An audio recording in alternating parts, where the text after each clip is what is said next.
On arrive maintenant au cœur du sujet, la partie la plus critique. Là, on parle des gestes qui peuvent littéralement faire la différence entre la vie et la mort. C'est le moment d'être bien concentré. Qu'est-ce que ça veut dire une perte de connaissance? C'est quand une personne ne réagit plus. On lui parle, on la stimule un peu, et rien. Mais, et c'est le point crucial, elle respire.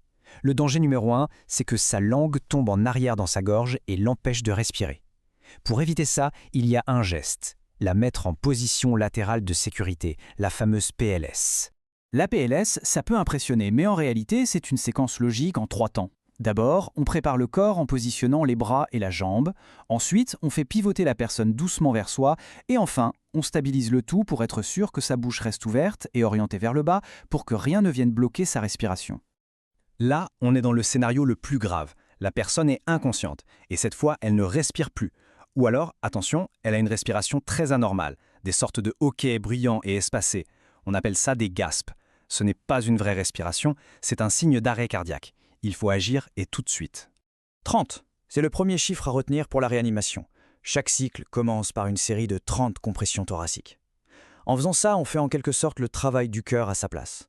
On pompe manuellement le sang pour qu'il continue d'aller jusqu'au cerveau. 2. Juste après les 30 compressions, on enchaîne avec le chiffre 2. Ce sont les 2 insufflations le bouche à bouche. Leur but, c'est d'envoyer de l'air, donc de l'oxygène, dans les poumons de la victime. Le cycle, c'est donc toujours 30 compressions pour faire circuler le sang et 2 insufflations pour l'oxygéner. Et enfin le rythme. Il faut viser entre 100 et 120 compressions par minute. C'est très rapide. Mais il y a une astuce connue pour avoir le bon tempo en tête. C'est le rythme de la chanson Staying Alive des Bee Gees. On garde ce rythme, on enchaîne les cycles de 30 et 2 sans jamais s'arrêter jusqu'à l'arrivée des secours. Et voilà, la boucle est bouclée. On revient à notre idée de départ. Même dans la situation la plus stressante, si jamais on a un doute, il faut se souvenir de ça. Agir avec logique et avec l'envie d'aider, c'est toujours la meilleure des choses à faire. Le bon sens, c'est notre meilleur guide.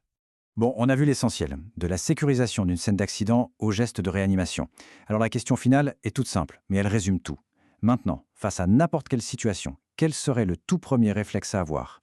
La réponse à cette question, c'est le début de toute chaîne de secours efficace.